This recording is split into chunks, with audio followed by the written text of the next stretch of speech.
नमस्कार, आप देख रहे हैं न्यूज इंडिया और मैं हूं आपके साथ अंजनी कुमार सिंह। यूपी में पहले चरण का चुनाव जैसे जैसे करीब आ रहा है, पश्चिमी यूपी में ध्रुवीकरण की जंग अब और तेज हो गई है। आज बीजेपी के स्टार प्रचारक कैराना से लेकर मेरठ तक डोर टू डोर कैंपेन करेंगे। अमित शाह आज कैराना में घर घर जाके चुनाव प्रचार करेंगे, इसकी शुरुआत करेंगे और पलायन से वापस लौटने वाले परिवारों से मुलाकात करेंगे। इधर बीजेपी के साथ साथ अगर हम सपा और कांग्रेस की बात करें तो उन्होंने मुसलमानों पर फोकस किया है। मुस्लिम जो उम्मीदवार है उनको मैदान में उतारा है, यानी ध्रुवीकरण की पूरी कवायद की जा रही है। तो इसी ध्रुवीकरण पर आज हम फोकस करेंगे, बड़ी बहस करेंगे, कई बड़े मेहमान हमारे साथ जुड़ेंगे। लेकिन एक बड़ी खबर आपको बता दें, बड़ी खबर यह है कि करीब 2:30 बजे कैराना पहुंचेंगे गृह मंत्री अमित शाह। पलायन करने वाले परिवार और व्यापारियों से उनकी मुलाकात होगी, जिसमें 70 साल पुरानी साधु स्वीट्स के जो मालिक राकेश गर्ग से मुलाकात होगी। राकेश गर्ग के साथ और भी व्यापारियों से अमित शाह मुलाकात करेंगे। राकेश गर्ग ये वही व्यापारी हैं जो पलायन करके चले गए थे। 70 साल पुरानी उनकी दुकान थी, लेकिन जो वहां पे उनको धमकी मिलती थी और इसी डर से उन्होंने पलायन कर लिया था। बाद में एक बार फिर से बीजेपी ने उनकी वापसी कराई, वो वापस आए हैं और उनसे मुलाकात करेंगे अमित शाह। तो आज की यही बड़ी खबर है कि क्या एक बार फिर से यूपी में ध्रुवीकरण की सियासत हो रही है। क्योंकि अगर हम कैराना को देखें तो कैराना मुस्लिम बहुल इलाका है और यहां पर जिनके ऊपर यह आरोप था कि हिंदुओं का पलायन करवाया, उन्हीं लोगों को विपक्ष ने टिकट दिया है। मेन जो आरोपी जो समाजवादी पार्टी के विधायक थे नाहिद हसन, उनको समाजवादी पार्टी ने टिकट दिया। हालांकि इस मामले में वो जेल चले गए, तो फिर उन्हीं के परिवार को यानी उनकी बहन को टिकट दे दिया गया है समाजवादी पार्टी की तरफ से। और नाहिद हसन की बहन है इकारा हसन, उनको उम्मीदवार बना दिया गया है। तो अब इस पूरे मामले में सवाल यही उठता है कि क्या ध्रुवीकरण की बात हो रही है, ध्रुवीकरण की सियासत हो रही है। और 2017 में बीजेपी ने इसको बड़ा मुद्दा बनाया था और अब विपक्ष, खासकर हम कांग्रेस और समाजवादी पार्टी की बात करें तो यहां पर मुस्लिम ध्रुवीकरण की तैयारी में है। और अब जब अमित शाह वहां पर पहुंचेंगे तो पलायन का मुद्दा एक बार फिर से जोर शोर से बीजेपी उठाएगी। क्योंकि 2016 में आप देखिए, 2016 में बाबू हुकुम सिंह ने पलायन का मुद्दा बहुत जोर शोर से उठाया था और उस वक्त कैराना की तमाम घरों के ऊपर जो पोस्टर लगे थे वो मैं आपको दिखा भी रहा हूं कि ये मीडिया में चर्चा का विषय बन गया था कि लोग अपना घर बेच के जा रहे थे, ये घर बिकाऊ है, ऐसे पोस्टर हर घर पे लगभग चस्पा नजर आ रहे थे। इसको देखते हुए तत्कालीन जो सांसद है बाबू स्वर्गीय हुकुम सिंह ने मुद्दा उठाया था बड़े जोर शोर से। 2017 में बीजेपी ने इसको मुद्दा बनाया और बाबू हुकुम सिंह चूंकि उनका निधन हो गया, उनकी बेटी मृगांका सिंह को वहां से उम्मीदवार बनाया और समाजवादी पार्टी ने नाहिद हसन को वहां से उम्मीदवार बनाया था और ये मुद्दा काफी कारगर रहा। और हालांकि नाहिद हसन की जीत हुई, लेकिन मार्जिन काफी कम था, 10% ज्यादा वोट पाए थे। और बीजेपी चाहती है ये जो खाई 10% उसको पाटा जाए। और एक तरफ समाजवादी पार्टी की कोशिश है कि मुस्लिम ध्रुवीकरण किया जाए। क्योंकि कैराना का अगर हम समीकरण आपको समझाएं तो लगभग 3 लाख से ज्यादा वहां पे वोटर हैं, जिसमें करीब 1.5 लाख तो अकेले मुस्लिम हैं, यानी हिंदुओं से उनकी कई गुना आबादी ज्यादा है। अब ऐसे में क्या समीकरण बनेगा, विपक्ष की अपनी रणनीति है, बीजेपी की अपनी रणनीति है। और इसीलिए आज हम ये बात कर रहे हैं, इस पे बहस कर रहे हैं कि क्या एक बार फिर से ध्रुवीकरण की सियासत यूपी में हो रही है कैराना के बहाने। क्योंकि एसपी कांग्रेस ने मुसलमान केंद्रित राजनीति शुरू कर दी है, तो ऐसे में बीजेपी कहां पीछे रहेगी। और बीजेपी के राष्ट्रीय जो अध्यक्ष हैं उन्होंने बात उठाई थी, मुख्यमंत्री योगी ने बात उठाई थी। अब तो केंद्रीय गृह मंत्री अमित शाह कैराना पहुंच रहे हैं और पलायन पीड़ितों से मुलाकात होगी। इस मुलाकात के मायने क्या है समझेंगे हम। हमारे साथ कई मेहमान जुड़ रहे हैं, उनका परिचय आपसे करवा दें। कपिल श्रीवास्तव, प्रवक्ता समाजवादी पार्टी के, आपका बहुत बहुत स्वागत है। अरविंद सिंह जी, प्रवक्ता बीजेपी के, आपका बहुत बहुत स्वागत है। राहुल लाल जी, राजनीतिक समीक्षक है हमारे साथ, आपका बहुत बहुत स्वागत है। और रमनीश वत्स जी हमारे साथ हैं, समीक्षक हैं, आपका भी बहुत बहुत स्वागत है। और हमारे संवाददाता भी जुड़ेंगे, उनके पास भी चलेंगे और वहां के हालात पर चर्चा करेंगे। और सबसे पहले अरविंद जी आपके पास आएंगे। अमित शाह आज कैराना पहुंच रहे हैं, माना जा रहा है कि डोर टू डोर कैंपेन की वो शुरुआत करेंगे और वहां पर जो पलायन करने वाले जो परिवार थे जो वापस आए हैं, खासकर हम उनकी बात करें राकेश गर्ग जी की, जो पलायन करके गए थे वापस आए थे, साधु स्वीट्स के मालिक जो थे। तो क्या माना जा रहा है कि जो एसपी और कांग्रेस ने मुस्लिम कार्ड खेला है, उसी के कार्ड के तौर पर आप पलायन का मुद्दा उठाएंगे क्या इस बार फिर 2017 की तरह? ये अंजनी जी, दुनिया जानती है कि एक समय सपा सरकार में पश्चिमी उत्तर प्रदेश से हिंदुओं का पलायन हो रहा था और सबसे ज्यादा पलायन कैराना से हुआ था। लेकिन आज जब योगी जी की सरकार है, दंगा मुक्त परिवेश है और पलायन मुक्त प्रदेश बना हुआ है। हमारे राष्ट्रीय अध्यक्ष आदरणीय अमित शाह जी जा रहे हैं। कपिल जी को आवाज नहीं मिल रही है, उनको जरा सही करिए जी। हाँ जी अरविंद जी बोलिए। शोषित है और जिनको पलायन के लिए मजबूर होना पड़ा था उनसे भी मिलेंगे, उनका भी दुख दर्द जानेंगे। जी अंजनी जी। तो अब ये सवाल तो मेरा यही है ना कि क्या एक बार फिर से ध्रुवीकरण की सियासत देखी जाएगी क्या? 2017 में जो हमने देखा था, हालांकि उसमें रिजल्ट तो समाजवादी पार्टी के साथ गया था, आप 10% मार्जिन से हार गए थे चुनाव, तो क्या वो 10% खाई आज पार्टी की पूरी कवायद हो जा रही है इस बार चुनाव में?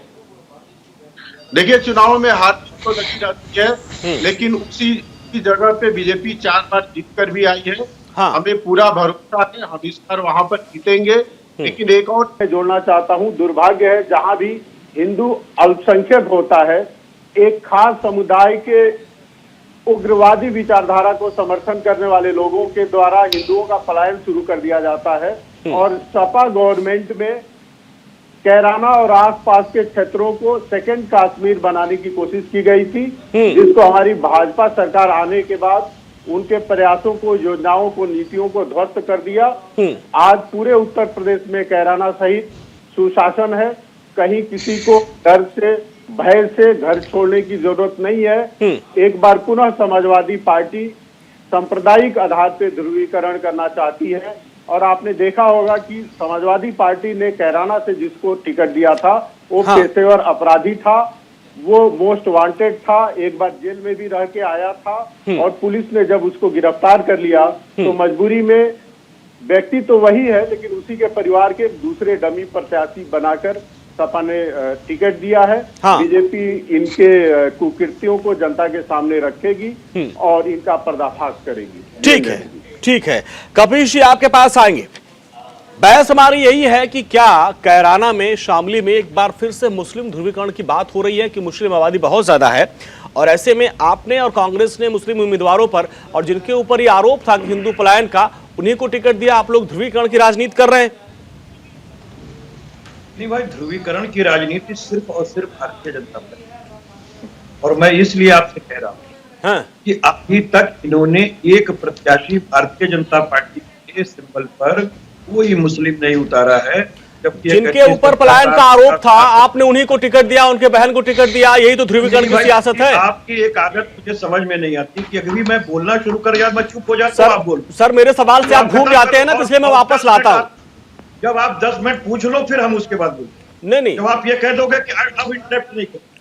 सर मेरे सवाल से आप जब आप घूमते हो मैं वापस ट्रैक पे आने की कोशिश करता हूँ जी। अभी बोलना शुरू कर रहा हूँ, अच्छा बोलिए, बीच पे घुस जा रहे हो। बोलिए, अरे बात आने दीजिए। हाँ। कौन सी एंकरिंग है?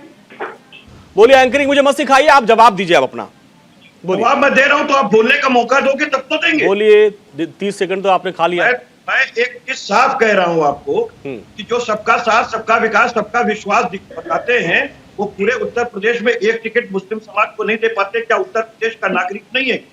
ध्रुवीकरण कौन कराता है? आज आपको कैराना में जाकर के एक परिवार से मिलाने जा रहे हैं अमित शाह साहब, 5 साल क्या कर रहे थे? अंजनी जी, दूसरी चीज मैं तो ये कह रहा हूँ कि उत्तर प्रदेश के पुलिस की रिपोर्ट और अन्य लोगों की एजेंसी की रिपोर्ट नहीं पड़ी क्या, कि जिन्होंने साफ कह दिया था कि ये पलायन उन्होंने अपने निजी कारणों से किया, वो अपने रोजी रोजगार के लिए दिल्ली में गए और ये कैराना में पलायन कोई मुद्दा ही नहीं था, पुलिस ने साफ लिखा है। और रह गई बात किसी एक व्यक्ति को अपराधी बनाने की, तो मुझे आप एक सिर्फ बात बताइए, 5 साल अपराधी नहीं दिखता है, जब चुनाव आ जाता है, टिकट मिल जाता है तो पुलिस गिरफ्तार कर लेती है। मैं आ रहा हूँ अरविंद जी, मैं आ रहा हूँ। मैंने एक सवाल पूछा, बदले में कपिल जी ने 7 सवाल मुझसे पूछ लिए। ठीक है, आज की एंकरिंग आपके नाम से रही। कपिल जी पूछिए सवाल, आज मुझे सवाल, आज आप मुझे सवाल पूछिए। आप ना बता पाओ तो अरविंद जी बताओ। नहीं, लेकिन मेरे सवाल का जवाब आपने नहीं दिया। आप एक सवाल मैंने पूछा, 7 सवाल आपने बता दिया, मुझे एंकरिंग भी सिखा दिया कि एंकरिंग कैसे करनी चाहिए, और अब आप मेरे सवाल का जवाब देंगे। क्या आप ध्रुवीकरण की सियासत कर रहे हैं? आपने वहां मुस्लिम कैंडिडेट को उतारा जिसके ऊपर हिंदू पलायन का आरोप था। अब जवाब दीजिए, 7 सवाल आपने पूछ लिया। ऐसा है, हाँ। हिंदू पलायन का आरोप लगने की वजह से हाँ। क्या ये आप मान लेंगे कि वो दोषित हो गया? हाँ। और आप ये कह देंगे कि अगर हम मुस्लिम कैंडिडेट समाजवादी पार्टी अपने टिकट सुनाऊं बयान उसका बयान सुनाऊं जो ये बोल रहा था कि किसी भी बीजेपी वाले दुकानदार से सामान मत खरीदना। वहाँ आपको नहीं दिखाई सुनाऊं वो बयान आपको? आप कपीश जी, मैं सब देखता हूं, आप मेरे साथ हर दिन डिबेट में बैठते, मैं सब देखता हूं। वो बयान सुनाऊं मैं आपको जब वो बोल रहा था कि किसी बीजेपी के दुकानदार से आप सामान मत खरीदो? आपको गिरिराज सिंह का बयान सुनाओ जो रामजादे और हरामजादे। अभी हम कैराना पे बात कर रहे हैं ना। मंत्री जी का बयान हाँ, सुनाओ हाँ। जो कहते हैं कि कुत्ते का पिल्ला भी अगर मेरे गाड़ी के नीचे आ जाता है तो मैं वो करता हूँ। हाँ। और यार धर्म कौन सिखा रहा था उनको? ध्रुवीकरण की राजनीति कौन करता है? मुझे आप बताइए ना। वही तो मैं पूछ रहा हूँ, कैराना में पश्चिमी यूपी में ध्रुवीकरण की राजनीति कौन कर रहा है? दंगे का मुख्य अभियुक्त है कौन है? आप मुझे बताइए। सुरेश राणा को टिकट नाहिद हसन कौन है? दंगे का अभियुक्त है। नाहिद हसन कौन है? आरोपी है। नाहिद हसन कौन है सर? नाहिद हसन कौन है? मैं जो पूछ रहा हूँ उसका आप जवाब क्यों नहीं? नाहिद हसन कौन है? आपने तो क्लीन चिट दे दिया सर। आप तो ये कह रहे हैं कि पलायन तो डर के मारे हुआ ही नहीं था। आरोप लगाए गए हैं। आप तो क्लीन चिट दे रहे हैं ऐसे लोगों को। इन्होंने टिकट दिए ध्रुवीकरण। आप क्लीन चिट दे रहे हैं कि नाहिद हसन, बाकी आप कह रहे हैं कि पलायन तो डर के मारे हुआ ही नहीं था, निजी कारणों से छोड़ गए। ऐसा क्या निजी कारण था कि जो सैकड़ों परिवार छोड़ गए? क्लीन चिट तो हमारा कानून दे रहा। कानून कौन से कानून दिया था? अगर कोई मुलजिम अरविंद जी बताइए, अरविंद जी कौन से कानून ने क्लीन चिट दिया था? हाँ राहुल जी, मैं आपके पास आऊंगा। थोड़ा सा राजनीतिक पार्टियों को समझ लें, इसके बाद मैं समझूंगा। और मैं चाहूंगा कि आप भी इस पे जो है सही रिपोर्ट रखेंगे राहुल लाल जी, लेकिन हम थोड़ा राजनीतिक पार्टियों को सवाल जवाब ले लेता हूँ। हाँ भाई, कौन सी रिपोर्ट? हाँ जी अरविंद जी बताइए। हाँ, वो कह रहे हैं क्लीन चिट मिल गया था, लोग निजी कारण से पलायन किए थे। अंजनी जी, इसका मैं जवाब दे देता हूं। समाजवादी पार्टी का दोगला चरित्र है। एक तरफ तो समाजवादी पार्टी धर्मनिरपेक्षता की बात करती है और दूसरे तरफ जब हम कहते हैं कि एक देश में एक कानून लागू होना चाहिए, कोई भी कानून धर्म और संप्रदाय के आधार पर नहीं लागू होना चाहिए, तो पीछे हो जाती है। और दुनिया जानती है कैराना में जो पलायन हुआ था, कितना हुआ था, और पलायित होने वाले लोगों ने कैमरे के सामने अपने बयान दर्ज कराए हैं। और इनका जो प्रत्याशी है उसका बयान पब्लिक है, पब्लिक डोमेन में है, जिसमें वो अपील कर रहा है मुसलमानों से कि मुसलमान भाइयों तुम एक हो जाओ, हिंदुओं के साथ, हिंदुओं कारोबारियों के साथ कोई व्यवहार मत रखो। यही तो देखिए, यही तो कहिए। अगर ये करे, अगर ये मुसलमानों की बात करे तो धर्मनिरपेक्ष है, अगर कोई दूसरी बात करता है तो वो सांप्रदायिक हो जाता है। ये कैसी सियासत है, इसको हम समझेंगे। करती है और उल्टा ऐसे व्यक्ति को टिकट देती है। ये है समाजवादी पार्टी का संप्रदाय। यही तो समाजवाद, यही तो आज का डिबेट का मुद्दा यही है मेरा कपीश जी। लेकिन मुझे पता है कि आपको ये नहीं भाएगा, आप मेरे एंकरिंग पे सवाल उठाएंगे, सबके ऊपर सवाल उठाएंगे। राहुल लाल जी, ठीक है राहुल लाल जी बताया, लेकिन उस पर आप प्रश्न नहीं कर पा रहे। मैं तो आपको सीधे कह रहा हूँ। अच्छा ठीक है, मैं आऊंगा इस चर्चा को आगे बढ़ाऊंगा। एक और खबर आ रही है चुनाव से जुड़ी हुई, उस पर एक बार रुक कर लेते हैं, फिर दोबारा मैं आऊंगा। योगी आदित्यनाथ अपने जो चुनावी रथ है उसको हरी झंडी दिखा रहे हैं, जो अलग अलग इलाकों में जाएंगे और चुनाव प्रचार करेंगे। उप मुख्यमंत्री श्री केशव प्रसाद मौर्य जी,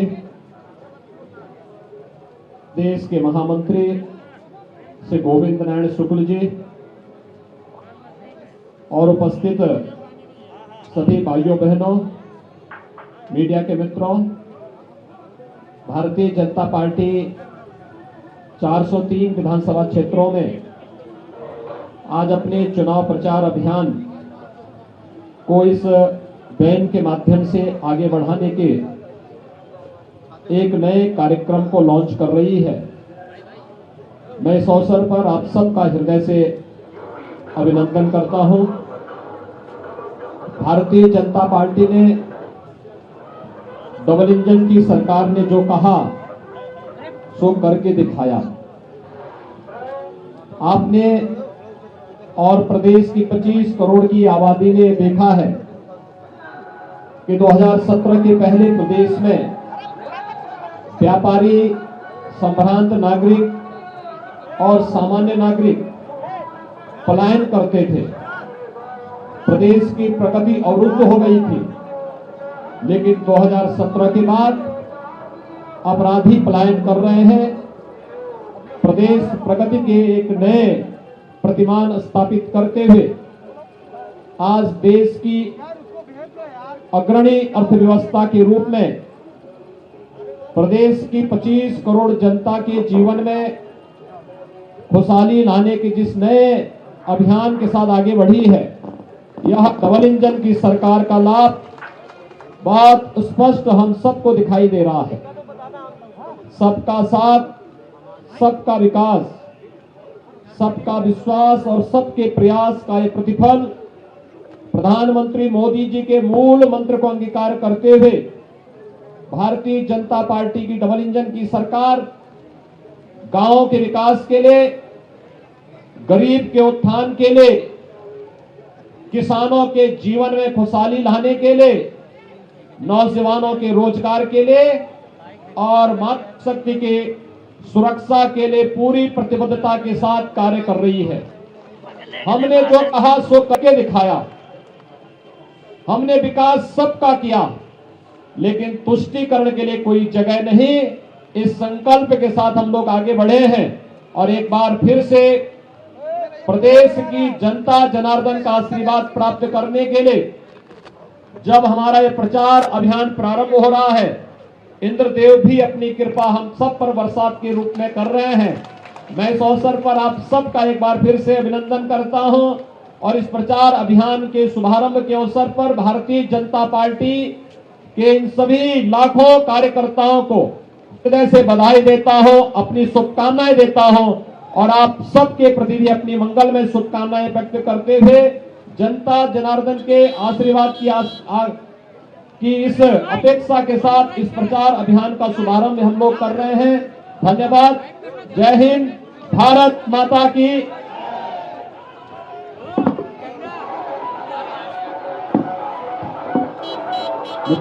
योगी आदित्यनाथ, आप देखिए ये चुनावी रथ है जिसको हरी झंडी दिखा के रवाना कर रहे हैं। उनके साथ उप मुख्यमंत्री केशव प्रसाद मौर्य है, स्वतंत्र देव सिंह है और केंद्रीय मंत्री अनुराग सिंह ठाकुर वहां पर मौजूद है और हरी झंडी दिखाकर इस रथ को रवाना किया गया है। इस रथ के जरिए चुनाव कैंपेन किया जा रहा है और सरकार की योजनाओं को जनता तक घर घर पहुंचाने की ये स्कीम है और ये रथ सभी 403 विधानसभाओं में जाएंगे और सरकार की योजनाओं को जनता तक पहुंचाएंगे। क्योंकि इस बार रैली होना नहीं है, रोड शो होना नहीं है, तो ये एक रणनीति है बीजेपी की। हालांकि रणनीति पुरानी भी रही है, वो रथ रवाना करते हैं, तो उस रथ को आज मुख्यमंत्री और बाकी नेता हरी झंडी दिखा के रवाना कर रहे हैं। तो यूपी की सियासत की ये खबर आपको बता रहे हैं, जहां पर बीजेपी ने अपने चुनावी कैंपेन को एक नई धार देने की कवायद शुरू कर दी है और जो चुनावी रथ है जिसमें एलईडी स्क्रीन लगा हुआ है, इसमें इस स्क्रीन के माध्यम से ये सभी 403 विधानसभा सीट से होकर गुजरेगी और इसमें सरकार की जो तमाम योजनाएं हैं जो जनता के लिए, उनको जनता के सामने रखने की पूरी कवायद की जा रही है।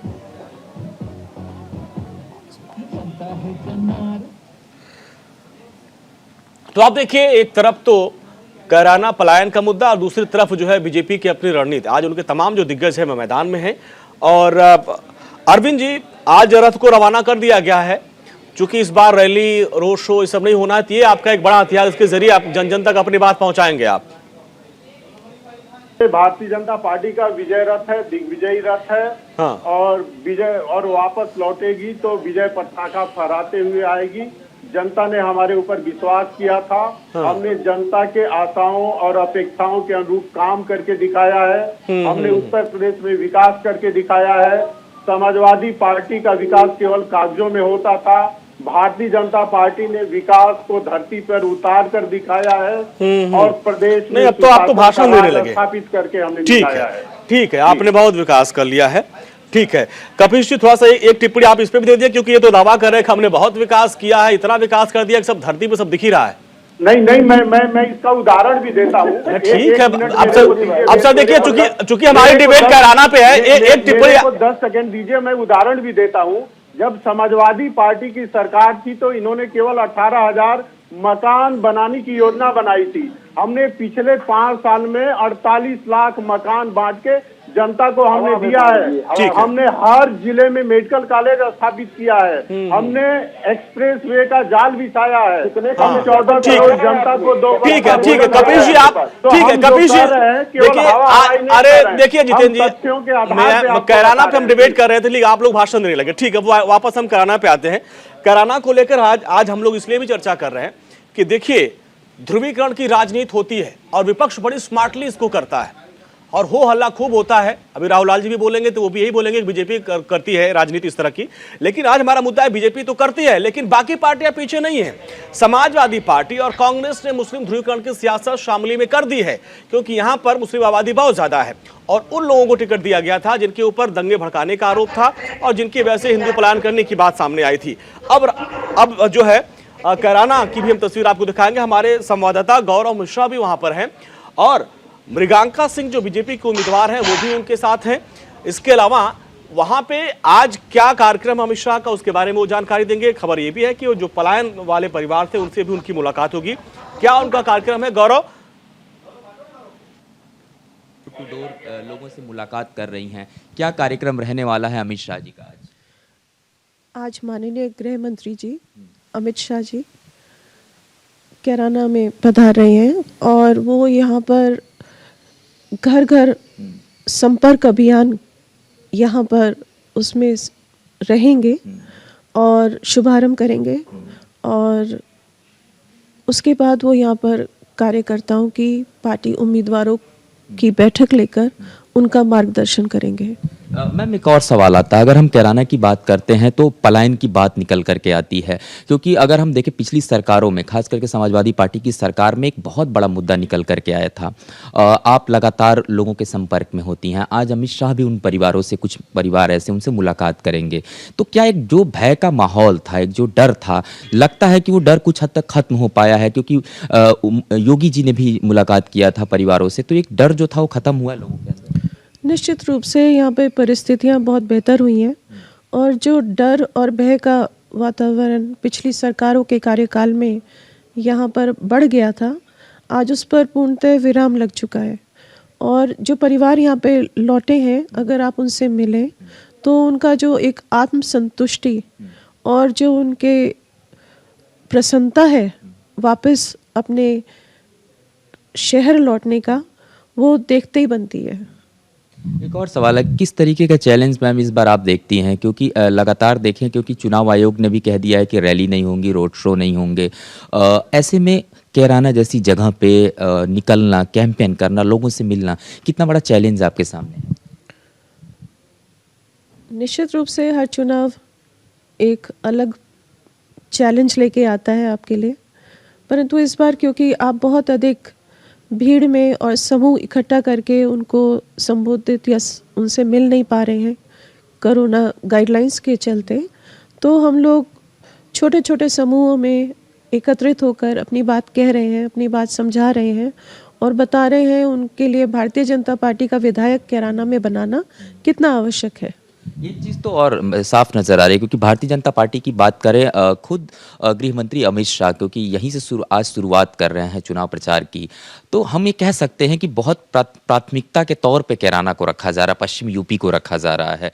कितना बड़ा दिन आज इसको आप लोग मानते हैं कि गृह मंत्री खुद यहाँ से इसकी शुरुआत कर रहे हैं? जी, आज ये हम सब के लिए एक बहुत ही प्रसन्नता और गौरव का दिन है कि हमारे माननीय गृह मंत्री जी यहाँ पर स्वयं उपस्थित हो रहे हैं और हम सबको प्रेरणा दे रहे हैं। और मैं तो कहती हूँ उनके कुशल प्रबंधन के कारण ही आज 2014 से निरंतर भारतीय जनता पार्टी की सरकार देश में भी है और अनेकों प्रदेश में है।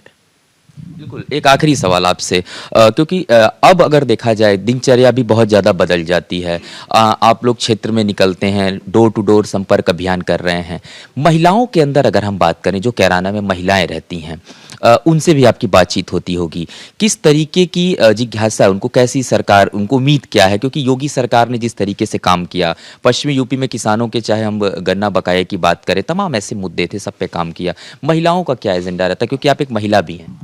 जी, पूरे कैराना में आप यकीन मानिए महिलाओं में एक प्रकार से अभूतपूर्व उत्साह है योगी जी को मुख्यमंत्री बनाने का और फिर से भारतीय जनता पार्टी की सरकार बनाने का, क्योंकि उन्होंने पिछले 5 वर्ष में देखा है कि योगी जी के नेतृत्व में सोच ईमानदार और काम दमदार करके दिखाया है इस सरकार ने। और महिला समूहों की जो एक प्रणाली यहाँ पर गांव में है, आप उनसे कभी मिलिए और जानिए उनके उत्साह को और उनके कितना उनके मन में सरकार के प्रति कितनी विश्वास में बढ़ोतरी हुई है। क्योंकि उनका मानना यह है कि पहली बार किसी सरकार ने काम किया है और सम्मान दिया है उन महिलाओं को भी जो गांव में रहती हैं, चाहे वो सम्मान निधि हो या ऋण व्यवस्था हो या गैस सिलेंडर्स की व्यवस्था रही हो, तो वो सब महिलाओं के लिए तो रहा है। और उन महिलाओं में आज उत्साह भी है और एक उन्हें संभावना नजर आती है कि अगर ये सरकार दोबारा से 2022 में बनती है तो निश्चित रूप से सरकार उनका और कल्याण करेगी। कैराना की सीट पे कितना बड़ा चैलेंज मानते हैं आप? क्योंकि अगर बात करें हुकुम सिंह जी की, सीधे तौर पे जब वो निकलते थे जत्था जत्था उनके साथ घूमता था, आप जब निकलती हैं कितना बड़ा चैलेंज है ये? अभी पूरे भारतीय जनता पार्टी के प्रति बहुत उमंग है, विश्वास है। तो मेरे स्वर्गीय पिताजी की ही तरह मुझे भी लोगों ने बहुत स्नेह से यहाँ पर देखा। जब पार्टी ने मुझे अपना उम्मीदवार बनाया तो जो भी पापा जी के समय यहाँ पर एक टीम रहती थी समर्थकों की, निकटजनों की, वो सब यहाँ पर उपस्थित हुए। उन्होंने मुझे अपना आशीर्वाद दिया और हौसला बढ़ाया कि इस बार वो तन मन धन से प्रयास करेंगे कि ये सीट भारतीय जनता पार्टी के लिए जीत पाए। तो ये थी मृगांका सिंह जिन्होंने बताया कि कैराना में अमित शाह का आज का क्या कार्यक्रम रहने वाला है, कैराना की जो चुनावी लड़ाई है वो किस तरीके से रहने वाली है, और चलेंगे हम उन हिस्सों में भी जहां पर सबसे ज़्यादा पलायन हुआ था, लेकिन अब चूंकि उत्तर प्रदेश में योगी सरकार है तो घर वापसी भी हुई है, उन परिवारों के साथ भी बातचीत करेंगे। कैमरामैन शिव कुमार भारद्वाज। चलिए, तो आपने मृगांका को सुना, क्या उनकी रणनीति है। हालांकि इसको लेकर दोनों तरफ से, चाहे विपक्ष हो चाहे बीजेपी, दोनों तरफ से रणनीति बनाई जा रही है। और बीजेपी चाहती है कि पिछली बार जो हार का अंतर 10% था उसको पाटा जा कम किया जाए। और लगातार हम लोग चर्चा कर रहे हैं कि क्या एक बार फिर से यूपी में ध्रुवीकरण की सियासत शुरू हो रही है, क्योंकि कैराना में जिस तरीके से उन लोगों को टिकट समाजवादी पार्टी और कांग्रेस ने दिया, खासकर समाजवादी पार्टी ने, जिनके ऊपर दंगा भड़काने और हिंदुओं के पलायन का आरोप लगा था, कांग्रेस की तरफ से मुस्लिम कार्ड खेला गया। अब चूंकि बीजेपी की तरफ से अमित शाह वहां जा रहे हैं और पलायन पीड़ित जो परिवार है उनके साथ मुलाकात करेंगे, तो इसके मायने क्या है, इसको हम समझने की लगातार कोशिश कर रहे हैं। अभी तक आपने बीजेपी और समाजवादी पार्टी का पक्ष सुना, अब हम अपने समीक्षकों के पास चलते हैं। राहुल लाल जी, आपके पास चलेंगे। ये जो ध्रुवीकरण की सियासत हो रही है, ऐसा नहीं कि सिर्फ सपा ही कर रही है या सिर्फ बीजेपी कर रही है, सब लोग अपने अपने रणनीति के हिसाब से कर रहे हैं। मुस्लिम ध्रुवीकरण की बात जो है जहां तक है इस इलाके में, तो समाजवादी पार्टी ने उनको टिकट दिया, कांग्रेस ने टिकट दिया। अब बीजेपी वहां पहुंच के पलायनवादी जो पलायन परिवार थे उनसे मुलाकात कर रही है, तो सबके अपने अपने दाव हैं। इसके सियासी मायने क्या, जरा आप समझाएं दर्शकों को। मैं बिल्कुल जो मूल तत्व है वहां पे मैं पहुंचने का प्रयास करता हूं। हाँ, पहुंचिए। इस पूरे मामले को किसने उठाया था? देखिए, इसको सबसे पहले उठाने का श्रेय हुकुमदेव सिंह जी को जाता था जी। उन्होंने एक तरह से पलायन के मामले को उठाया था कि वहां पे पलायन हो रहा है। पहले उन्होंने 346 लोगों की सूची दी, बाद में वो सूची 394 तक पहुंचाई थी उन्होंने। लेकिन शुरुआत में उन्होंने हिंदू पलायन शब्द का प्रयोग किया, बाद में उन्होंने कहा कि नहीं, ये पलायन सांप्रदायिक नहीं है, ये पलायन लॉ एंड ऑर्डर के कारण है। मैं अभी तक भाजपा नेताओं को ही कोट कर रहा हूँ अभी तक। और उसके बाद फिर ये पूरा मामला को एक तरह से इसको फिर सांप्रदायिक रूप इसको दिया गया। लेकिन अगर आप देखें कि अभी मृगांका सिंह जी के जो तमाम दावे हैं, पहला मैं बीजेपी के हिसाब से ही चल रहा हूँ। इन्होंने कहा है कि भाई हमने 25 परिवारों की वहां पे वापसी करवाई है हमने। तो फिर एक सवाल, अगर सच में वहां पे पलायन हुआ था तो फिर आखिर 5 वर्षों के डबल इंजन में 394 में से 25 परिवारों की वापसी क्यों हुई? तो ये सवाल तो फिर बनते हैं। नंबर 1। नंबर 2 चीज कि देखिए, इस मामले पे काफी विवाद है कि वो क्यों हुआ था। क्योंकि देखिए, शुरुआत में हुकुमदेव सिंह ने कहा कि भाई वहां पे मुस्लिमों ने वादा किया था पलायन के लिए, बाद में खुद उन्होंने कहा कि नहीं, हिंदू मुस्लिम मामला नहीं है, बल्कि वहां पे लॉ एंड ऑर्डर का मामला था। लेकिन जो तीसरी जमीनी स्थिति आती है कि 2016 में जो नोटबंदी की जो स्थिति उत्पन्न हुई थी और वहां का जो कारोबार चौपट हुआ, ऐसे भी वहां पे आसपास के लोग अभी भी आर्थिक कारणों से दूसरे जगह पे जाते हैं वहां पे, तो पलायन का एक वो भी कारण है वहां पे। लेकिन मैं तो आपसे ये सवाल पूछता हूँ कि चलिए मैं इस थ्योरी को छोड़ देता हूँ कि आर्थिक कारण के थ्योरी को, मैं ये भी मान लेता हूँ कि वहां पे पलायन हुआ था, एक तरह से सांप्रदायिक पलायन ही हुआ था, तो उसको भी मैं मानता हूँ।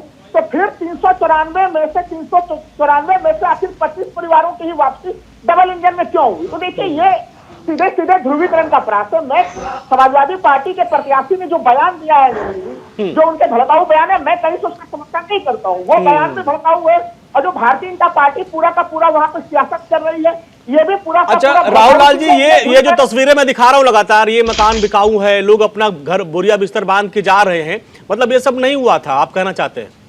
नहीं, मैं तो कह रहा हूँ कि अगर ये चीजें हुई भी थी तो मैंने आंकड़ा दिया ना कि हुकुमदेव सिंह ने 394 का आंकड़ा दिया था। अगर देखिए, अगर कहीं से दो परिवार भी मजबूरी में पलायन करता है, भले गुंडों की डर से जिस वजह से पलायन करता है, तो पलायन का मुद्दा बनता है। क्या अगर 25 परिवार ही वापस आएगा, 10 परिवार ही पलायन किए गए, तो क्या ये हल्की बात है? मैं हल्की नहीं कर रहा हूँ। नहीं, आपने बड़े आराम से बोल दिया ना कि गए थे, ठीक है, वो तो जाते रहते हैं लोग। नहीं, मैं कह रहा हूँ कि अगर मैं 394 में से 25 क्यों वापस आए, बाकी को भारतीय जनता पार्टी वापस क्यों नहीं ले आई? तो ये सवाल तो मैं पूछ रहा हूँ ना, और ये आंकड़े मेरे नहीं है, ये सारे आंकड़े में बीजेपी के लोगों के अलग अलग दावे ही मैं दे रहा हूँ। देखिए मुख्य सवाल ये है कि वहाँ पे पलायन हो रहे हैं, पलायन का कारण वहाँ पे आर्थिक है, इसको हम लोगों को बांटना पड़ेगा, आपको वहाँ पे उद्योग अर्थव्यवस्था इन तमाम चीजों को विकसित करना पड़ेगा। लेकिन चूंकि देखिए कैराना के मॉडल से उस समय में भारतीय जनता पार्टी को काफी लाभ हुआ, उत्तर प्रदेश पूरे प्रदेश। अच्छा, ये देखिए कैराना में जो गुंडागर्दी, जो लॉ एंड ऑर्डर की बात बाबू हुकुम सिंह ने की थी, आपको याद होगा, ये जिनकी बात मैं कर रहा हूं, साधु स्वीट्स, उनको हथियार दिखाए गए थे, फायरिंग की गई थी, और उसमें जो दबंग थे वो खास समुदाय से आते थे, और उनकी वजह से मजबूरी में उन्होंने छोड़ा था। तो जो दबंगाई भी थी, हुकुमदेव सिंह ने उसको जाति से थोड़ा सा, धर्म से थोड़ा अलग करने की बाद में कोशिश की, लेकिन पलायन तो हुआ। ठीक है, रमनीश जी आपके पास आएंगे, आपसे समझेंगे कि क्या अब ध्रुवीकरण की सियासत यहाँ पे हो रही है, खासकर पश्चिमी यूपी शामली जिले में? अंजनी जी, देखिए अभी इसके पहले ही मैंने बयान सुना राहुल लाल जी और आपके जो सपा नेता हैं कपिल श्रीवास्तव जी, उन दोनों का बयान मैंने सुना। काफी आश्चर्य होता है। देखिए कि आप इन्होंने अभी दिया दलील दी कि 25 लोगों का ही सिर्फ घर वापसी हुई है। आप ये बताइए कि हिंदुस्तान में रह रहे लोग, कैराना उनका अपना निजी जगह है, उनके मतलब पूर्वज का जगह है, उनकी संपत्ति है, उससे उसका सब कुछ जुड़ा हुआ है।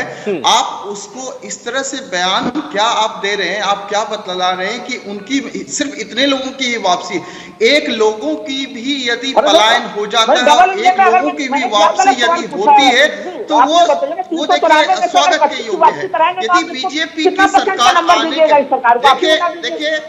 देखिए राहुल लाल जी, आपका जब वक्त था मैंने आपको बोला नहीं, टोका नहीं, तो आप भी नहीं, ठीक है राहुल लाल जी, आप दोनों समीक्षक हैं, दोनों की विचारधारा अलग है, मैं समझ रहा हूं, दर्शकों को क्लियर भी कर दूं, दोनों की विचारधारा अलग है, तो दर्शक अपने हिसाब से हिसाब लगा लेंगे। जी बोलिए आप।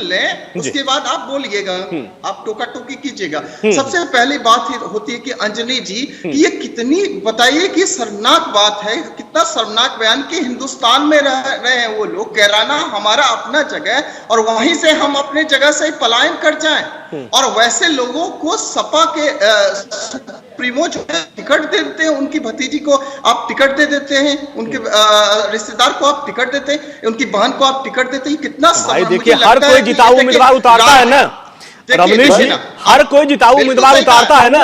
अगर वहां 1.5 लाख मुसलमान है तो मुस्लिम कैंडिडेट ही उतारेंगे ना वो। देखिए बीजेपी के थोड़ी रिश्तेदारी तो बदल जाती है, ये माफियाओं का एक संग्रह कर रहे हैं, दंगेबाज माफियाओं का। राहुल लाल जी देखिए, राहुल लाल जी आप तो कपिल सिंह का काम आसान कर, कपिल सिंह के लिए कुछ छोड़ दीजिए, वो भी कुछ बोलेंगे। थोड़ा सा नहीं, वो मुझे पता है आप थोड़ा सब पे फोकस कर देते हैं, लेकिन वो कपिल जी बोलेंगे। कपिल जी नोट करके रखिए पंजाब जी, जी जी अंजलि जी, ये राहुल लाल जी ऐसे ही राहुल गांधी की तरह है ना, ये बड़बड़ाते रहते हैं। नहीं, वो हमारे सम्माननीय मेहमान है, वो हमारे सम्माननीय मेहमान है, अपना पक्ष बेबाकी से रखते हैं। सुन लेना, अंजलि जी मैं स्पष्ट कर राहुल लाल जी बोल रहे थे, राहुल लाल जी अब तो यही लग रहा है कि आप ही पक्ष विपक्ष बन गए। राहुल लाल जी लगातार बोलते ही रहेंगे। नहीं, देखिए वो आपको लगता है आप तथ्य रख रहे हैं। नहीं राहुल लाल जी देखिए सबको राहुल लाल जी कह पाएंगे ना सुन पाएंगे। राहुल लाल जी उनको बोलने दीजिए, राहुल लाल जी उनको बोल लेने दीजिए। मुझे पता है जो आप तथ्य रखते हो अपने हिसाब से रखते हो, लेकिन मैं बार बार बोलता हूं ना, एक सिक्के के दो पहलू होते हैं ना, आप एक पहलू रखते दूसरा वो रख रहे हैं। इसके बाद हम चलेंगे कपिल जी के पास। आप बोलिए। चाहे बीजेपी की पार्टी हो, समाजवादी पार्टी हो, कांग्रेस हो, बसपा हो, कोई भी पार्टी हो, इस तरह के लोगों को यदि टिकट देती है जो कि पलायन को मजबूर करने के लिए ये सब माने जाते हैं, जो आरोपी हैं, गैंगस्टर हैं, माफिया हैं, वैसे लोगों को यदि टिकट दिए, बहुत दुर्भाग्यपूर्ण है, हमारे लोकतंत्र की हत्या है। आप बताइए ना कि आप मेरठ से रफीक अंसारी को आप टिकट दे रहे हैं, असलम चौधरी को टिकट दे रहे हैं, शाहिद मंजूर को, रमनीश जी अगर वैसे आप करेंगे ना, अगर रमनीश जी हम ध्रुवीकरण की बात कर वैसे आप बात करेंगे तो बीजेपी ने 36 उम्मीदवारों को दिया, जिसमें डिप्टी सीएम समेत 6 मंत्री जो इस बार टिकट दिया वो सब जो है सबके ऊपर आरोप है, सबके ऊपर अपराधी है, तो उस पर आप जाएंगे तो सारी पार्टियों में है। मैं ये समझ रहा था कि यहाँ पे क्या ऐसा अंक गणित है, आप लोग दोनों समीक्षक समझा नहीं पाए कि क्या यहाँ का अंक गणित है।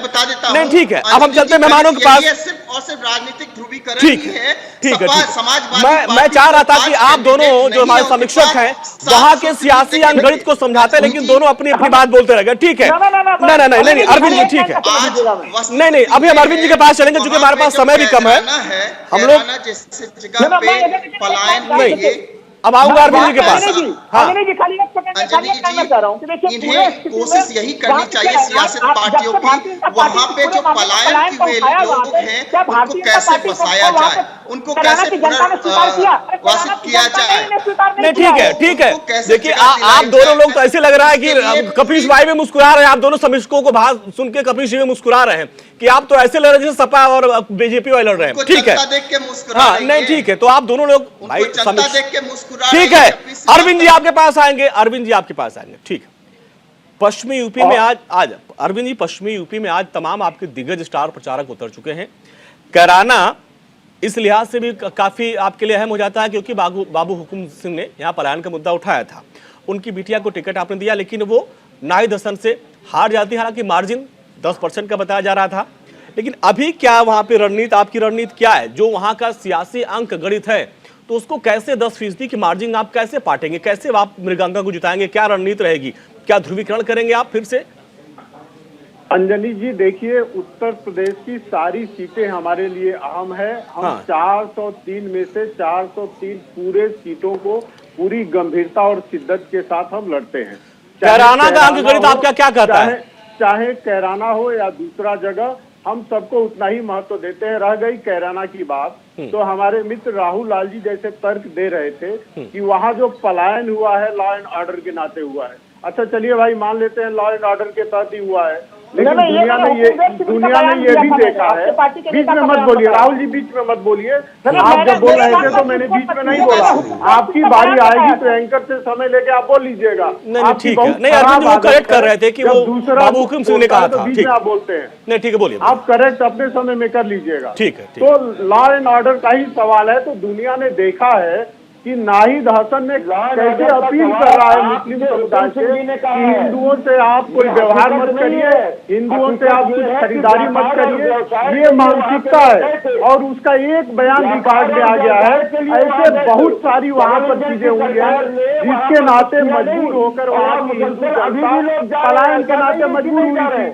अब रह गई भारतीय जनता पार्टी का प्रश्न, तो हमारा तो आपने अभिनंदन करके कहिए कि हमने वहाँ पे कानून व्यवस्था कायम कर दिया है और वह लोग जो बाहर जा रहे थे वापस आना शुरू कर दिए हैं। इसके नाते तो बीजेपी को प्रशंसा होनी चाहिए और इन्हीं सारे इश्यूज को लेके जाएंगे और जनता के बीच में रखेंगे। और हमें जनता जनार्दन पर पूरा भरोसा है। हिंदू समाज भी और मुस्लिम समाज के लोग जो शांति प्रिय लोग हैं, जो महिलाएं हैं, दलित है, पीड़ित है, सबका हमें समर्थन मिलेगा। ठीक है, चलिए ठीक है। हाँ कपिल जी आपके पास आते हैं, सवाल मेरा ही रहेगा। ठीक है कपिल जी सवाल ले लीजिए। हाँ कपिल जी सवाल ले लीजिए। सवाल यही था, देखिए पश्चिमी यूपी काफी महत्वपूर्ण हो जाता है आपके लिए भी और बीजेपी के लिए भी। और शामली की बात करें तो अभी भी आप समझिए कि करीब ऐसी मुस्लिम बाहुल सीटें 100 से ज्यादा है जहां पर मुस्लिम जीत हार को तय करते हैं, और उन्हीं समूह में से शामली और कैराना है। और यहाँ पर भाई जो एक आरोप लगता था कि राजनीति है तो आरोप प्रत्यारोप लगेगा कि आपने वैसे उम्मीदवार को टिकट दिया कि भाई जो कि जिसके ऊपर आरोप लगे थे, लेकिन जो वहाँ का अंक गणित है कि उस पर भाई अगर मुसलमान आबादी 1.5 लाख की है तो ये जाहिर सी बात है आप लोग मुसलमानों को टिकट देंगे। तो लेकिन ऐसे में ये जो आरोप लग रहा है कि आप लोग धार्मिक ध्रुवीकरण की राजनीति कर रहे हैं, अगर नाहिद हसन के अलावा कोई और कैंडिडेट आपको नहीं मिल रहा था उनके परिवार के अलावा, या यही परिवार जिताऊ है, मुड़ंगू परिवार, हसन परिवार? देखिए ये तो गजब की बात है। हम ये कह रहे हैं योगी आदित्यनाथ जी 302, 307 और 153 भी यानी कि दंगाबाज का उन पर धारा लगी हुई है और ट्रायल भी चल रहा है। गोरखपुर के अंदर भी ये धारा लगी हुई है, महाराजगंज के अंदर भी, महाराजगंज कोतवाली में धारा लगी हुई है। आप योगी आदित्यनाथ जी अरे कार से ऊपर गोली चलवाई गई थी तो मुलायम सिंह यादव के ऊपर भी आरोप लगाते हैं। एक करके आ रहा हूँ रमनीश जी आ रहा हूँ। पूरा परिवार में अपनी और भारतीय जनता पार्टी के केशव प्रसाद मौर्य पे जमने का आरोप रहा है, आपके लिए योगी आदित्यनाथ जी के समान है। आप आदित्यनाथ जी इन्होंने 117 इन्होंने दंगेबाज और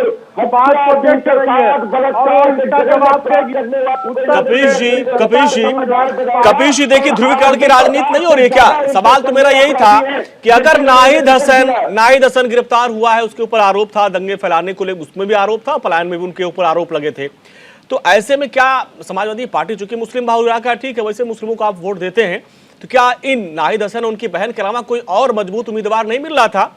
या आप लोग भी चाहते हैं कि जो है अब ये ऐसे ही मामला बनता रहे, विवाद हो और इसी विवाद का हम फायदा उठाएं? पहली चीज तो ये कि टिकट देना ये पार्टी का अंदरूनी मसला है, लेकिन वहां पर जाकर के ध्रुवीकरण की चिंगारी भड़काना, और वो भी एक गृह मंत्री के द्वारा, जिसके पीछे की सारी रिपोर्ट लगी हुई है। आप ये बताइए कि मंत्री जी पे क्या परिवार का आरोप नहीं रहा है? आ रहा हूँ। अरे रमनीश जी मैं आ रहा हूँ, रमनीश जी मैं आ रहा हूँ। ये बात अलग है, गृह मंत्री की वजह से सत्ता में आप आए थे, इसके अलावा आपके पास कुछ होता नहीं है। ऐसे लोग हैं जैसे लोगों की वजह से आप जीतते हैं, क्या आपकी लोगों की वजह से होती है, रेत माफियाओं की वजह से नहीं होती है आपकी। एक एक करके नहीं कपिल जी आपकी क्या मजबूरी है?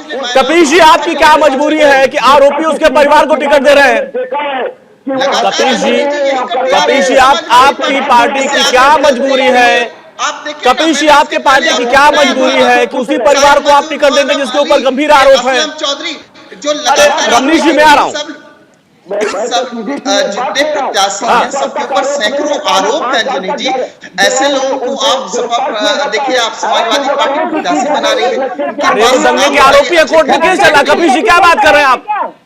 दंगे के आरोपी है, कोर्ट में केस चला है उनके ऊपर, और ये आप आरोपी नहीं मान रहे, या आरोपी नहीं मान रहे, योगी आदित्यनाथ जी को आप आरोपी बना रहे हैं। योगी आदित्यनाथ जी को आप बताइए ना कि आप यदि आरोपी होते तो 5 बार के सांसद नहीं होते, उसके बाद मुख्यमंत्री नहीं होते। आप तो बोलते हैं कि वो धार्मिक ध्रुवीकरण की राजनीति करते थे, आप तो पाक साफ है, आप भी तो वही कर रहे हैं।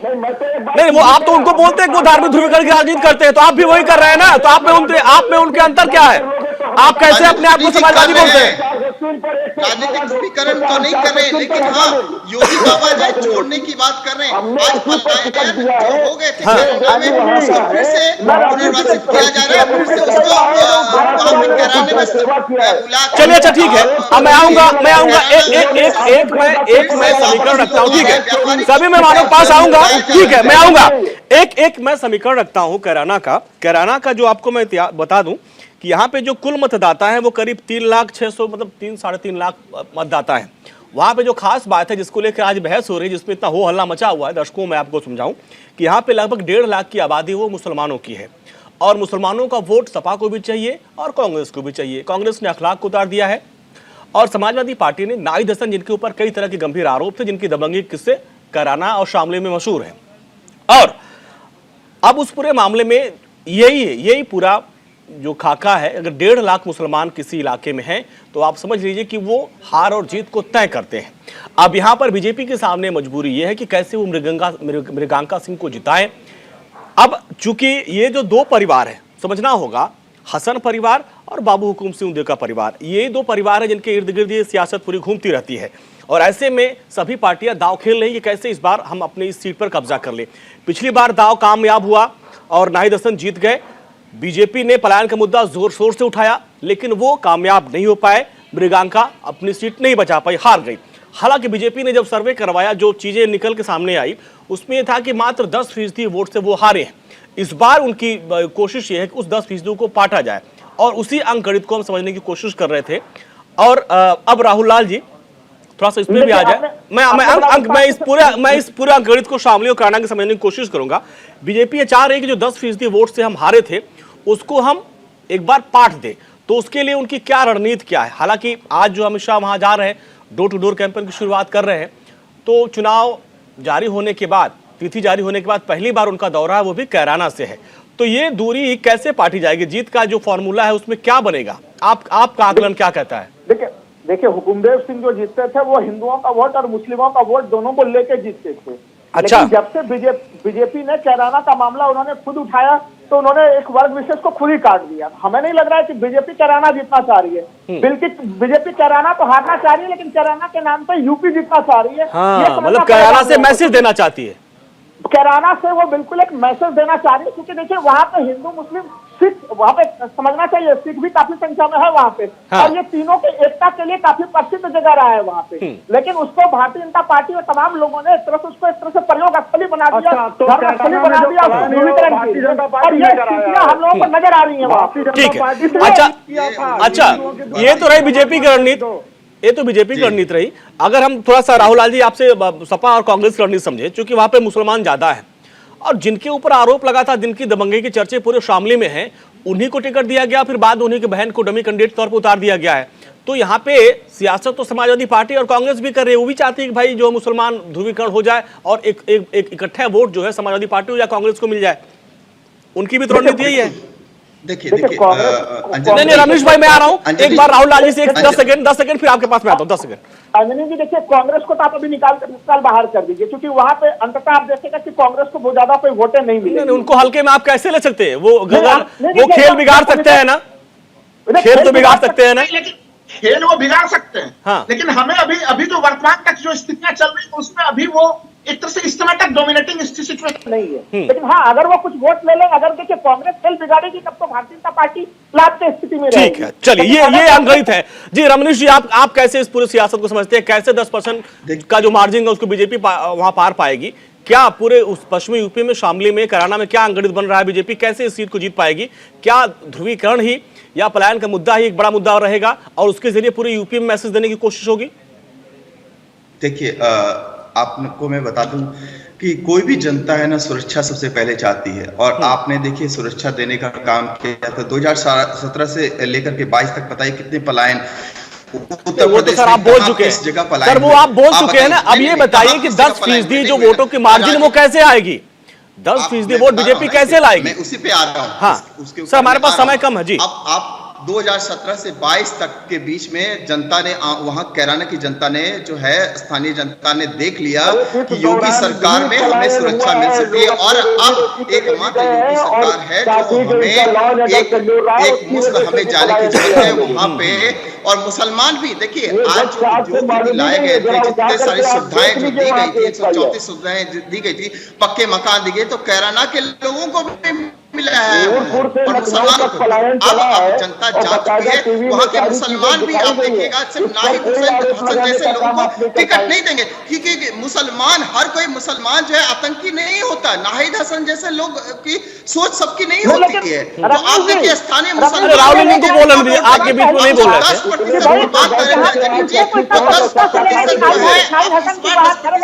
हिंदू का वोट तो बीजेपी को मिलेगा ही मिलेगा, लेकिन मुसलमानों का भी, पिछड़े का भी, दलित का भी वोट मिलेगा। ये पॉइंट है राहुल लाल जी, जो मैं आपसे समझना चाह रहा था, आप उसको समझा नहीं रहे थे।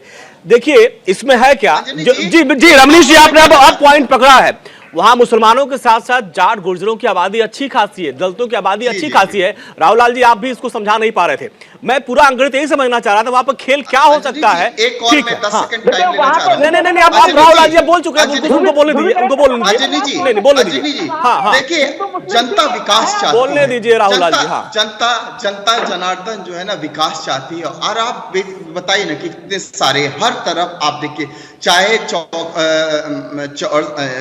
हर चौराहे पे आप देख सकते हैं, आप एक्सप्रेस पे देख लीजिए, आप स्वास्थ्य की योजनाएं देख लीजिए, सब कुछ आप आज कांग्रेस जो है ना आखिरी के 2 मिनट हमारे पास है, आखिरी के 2 मिनट है। और इस पे 13 में आप देखिए रेडिकल इस्लाम का आरोप जो है लगातार कांग्रेस के ऊपर लगा रहा है। इमरान मसूद जैसे नेताओं को आज कांग्रेस नेता जो है नेतृत्व तक पहुंचा। राहुल लाल जी ठीक है, चलिए ठीक है राहुल लाल जी, ठीक है। आप लोगों ने अपनी बात रख दी। चूंकि हमारे पास समय इतना ही है, कपिल जी माफी के साथ आप लोगों के पास मैं नहीं आ पा रहा हूं, चूंकि समय इतना ही हमारे पास था। हमारे दोनों समीक्षकों ने ही कुछ ज्यादा बहस आपस में कर ली। हालांकि देखिए, ये जो मुद्दा है ये बड़ा मुद्दा बनेगा, क्योंकि अभी आप देख रहे थे समाजवादी पार्टी के प्रवक्ता कह रहे भाई कोई पलायन हुआ नहीं है, हुआ भी है तो लॉ एंड ऑर्डर से हुआ है। अब सवाल ये उठता है कि सरकार आपकी थी, अगर कानून व्यवस्था के चलते भी अगर पलायन हो गया, 10 परिवार ने भी अगर अपने पुश्तैनी जमीन जायदाद को छोड़ दिया तो सवाल बनेगा। अब सवाल दूसरा ये है कि जब अमित शाह मथुरा से अपने कैंपेन की शुरुआत करने वाले थे चुनाव तिथि घोषणा होने के बाद, लेकिन उसमें बदलाव किया गया और कैराना से वो अपने चुनाव कैंपेन की शुरुआत कर रहे हैं, और वो भी जो पलायन वाले परिवार थे उनके बीच जाएंगे, उनसे मुलाकात करेंगे।